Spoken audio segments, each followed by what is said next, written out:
네, 이 책은 이제 제가 제가 2004년에 귀국을 했는데, 그때부터 한동안은 오순절 운동에 대한 연구들을 쭉 내서 거의 10년 전에 그 성령을 받으라라는 한국교회와 미국의 그 오순절 성령 운동을 연구한 책을 한번 냈습니다. 그 다음에 이제 그 이후로 제가 이제 한국과 미국의 복음주의에 대한 다양한 글들을 이제 썼었는데요. 그 글들을 이제 모은 게 이번에 책입니다. 크게 이제 세 부로 나누어져 있는데요. 앞에 제 1부는 이 복음주의가 무엇인가에 대한 전체적인 그림을 소개하는 그 세 편의 논문을 실었습니다.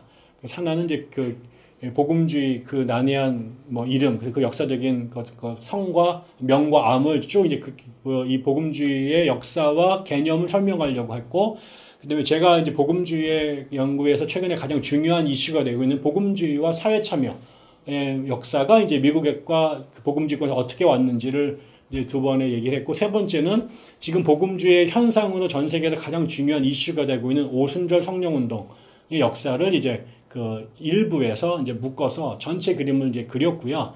그 다음에 이제 2부에서는 미국에서 이런 복음주의 운동의 다양한 흐름들을 대표하는 인물들을 선정을 해서 그 사람들의 개인사와 사역을 통해서 이제 복음주의의 다양한 지류들을 본 거죠. 그래서 예를 들면 에이미 샘플 맥펄슨 같은 오순절 여성 사역자들을 통해서 이제 그 오순절 운동, 그 다음에 BT 로버츠 같은 자유감리교회의 목사를 통해서, 물론 19세기 중반이지만 회중석 대여 제도를 때문에 감리교회에서 이제 싸우고 나왔던 그런 사람들, 뭐 그다음에 빌리 그람, 그다음에 우리가 또 복음주의 좌파였던 짐 월리스, 또 이머징 처치를 주도하고 있었던 뭐 브라이언 맥클라렌, 그 다음에 미국의 기독교 우파를 끌고 나가는 팻 로버슨, 이런 사람들을 하나씩 소개를 하면서 그 사람들과 그들이 대표한 운동들을 이제 소개를 했고요.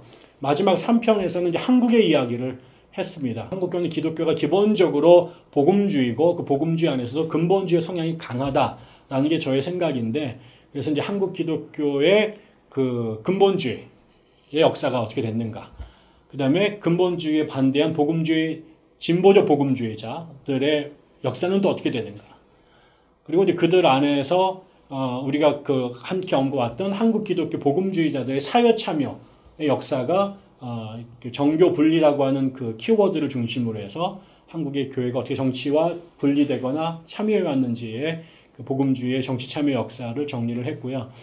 그 외에 이제 최근에 이제 핫 이슈가 되고 있는, 복음주의권에서 핫 이슈가 되고 있는 차별, 배제와 혐오의 문제, 그 다음에 한기총의 문제, 그 다음에 그 신사도 개혁운동, 이런 것들이 한국 복음주의권에서 어떻게 논의되고 있는지를 정리해서 거기다 소개를 했습니다. 그래서 저는 이제 크게 이렇게 되면서 복음주의가 무엇인지, 복음주의를 구성하고 있는 한국과 미국의 주요 인물과 사건은 무엇인지, 그래서 얼마나 복음주의가 다양한지를 제가 이제 제시를 이제 해 드릴 때까지 그 팩트를 좀 전달해 주고 싶다. 그래서 제가 책 제목도 복음주의 리포트라고 정한 겁니다.